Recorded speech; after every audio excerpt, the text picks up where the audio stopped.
Ikaw ba malalaman mamamatay ka na o ibang tao malalaman mamamatay ka na? Both. Okay.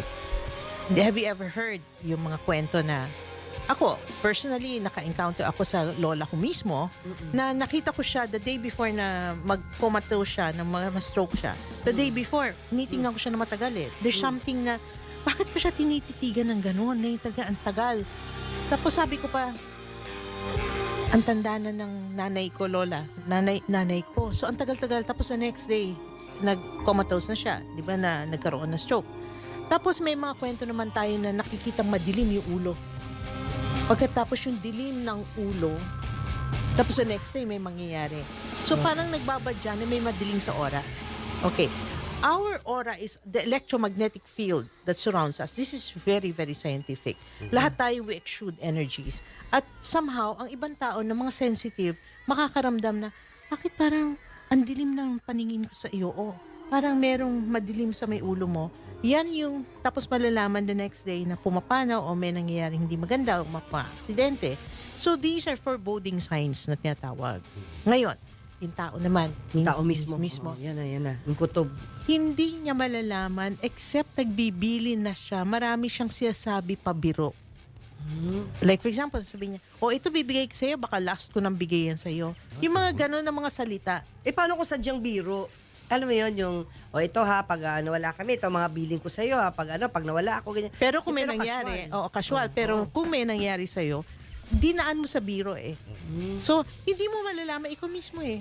You wouldn't know, pero meron kang kakaibang gagawin na hindi normal, na like, inaayos mo yung mga papeles, biglang pinag-ayos mo. Nakakapagtaka eh.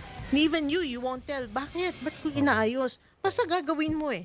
It means, yun na yung utos sa spirit mo na tapusin, may gawin ka. So, hindi mo malalaman when. At saka alam mo, sabi nga nila, katulad mga psychic pa, like marami na nagtatanong sa akin.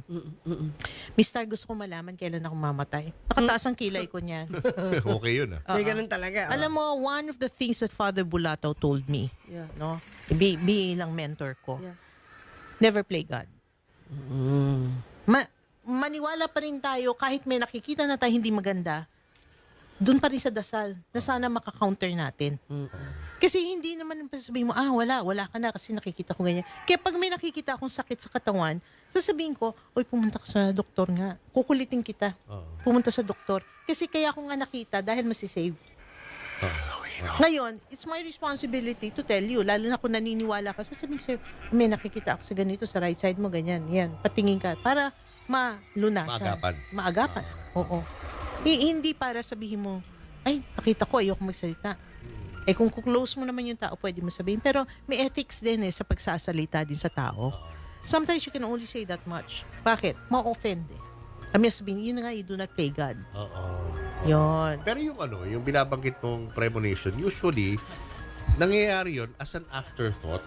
Yung kumbaga, kunyari may nasabi ang isang tao, tapos namatay siya kinabukasan, saka lang babalikan. Babalikan mo. Kumbaga, para bang iniisip nagkaroon ako ng premonition. Is there really a way para mailigtas mo yung mga taong gano'n sa kamatayan? Kapag, I don't know how, pero di ba? Ano kaya? Anong purpose nun? Pero, di pa Papo, may kasabihan naman, kapag hindi mo na-stop, it means it was meant to be.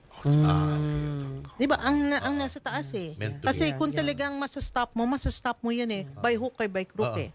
There are times naman, like for example, ako, ilang taon na warn ko about your health, na ayos naman. Pero there are times na hindi ko masabi or hindi ko pwedeng sabihin dahil feeling ko, hayaan. Kasi if it's meant to be, yan nga yung sasabi nga, a good psychic would honor yung ethics. Like, premonition. Ano ba yung sasabi natin premonition? Premonition is always something of the bad. Naglilin towards the bad yan eh. May premonition ako na ito mangyayari. Nakaupo ka lang biglang, ayokong umalis.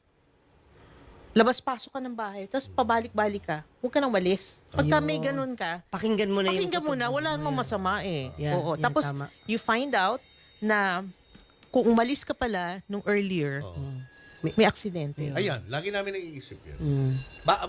Lagi namin kinakatwiran. Kunyari, may lakad kami, tapos biglang something aberya. happens na madidelay yung lakad na yun, Yeah. ang lagi namin iniisip, baka nililigtas lang tayo. Yeah. So, totoo pala yun. Yes. Minsan. Kami ganun isip namin. Ganun na lang, like kung may delays. Oo. Yeah. Di ba hindi maiwasan Kunyari yung yun? flight ng aeroplano, Oo. biglang hindi naka-take off agad yung aeroplano, so na-delay yung flight mo. Oo, Para isipin mo. maging thankful ka na lang na baka nililigtas ka. Oo. Ganun Oo. na lang attitude lahat namin. lahat naman yan eh, hindi naman coincidence lahat yan. Eh. It falls into a certain, sabihin mo ng order. Oo. Yeah, order. Kaya lahat ng mga bagay na nangyayari sa mundo, hindi yan yung sabihin mong isang parang luck lang. Hindi eh. Lahat yan merong ibig sabihin eh.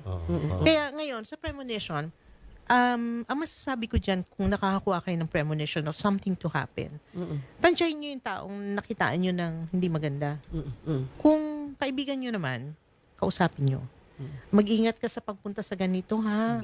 Huwag kang ganito. Hindi yung ma-aksidente ka. Huwag negative naman. Oo. Huwag sabihin, Mag-ingat ka. mag-ingat ka. At saka kung pwede na, huwag ka nang pumunta. Yung, parang make it light. Yeah. Pero at least nasabi mo. Yeah. Yun. Pero kung halimbawa, nasabi mo, pero nangyari pa rin, don't blame yourself. Kasi hindi ka naman si God eh. Why it happened eh. Yeah. Kasi nasabi mo na eh. Kung ma-avert mo yun, da-avert mo yun. Then it still happened. Maybe hanggang dun lang talaga. Oh, yun eh.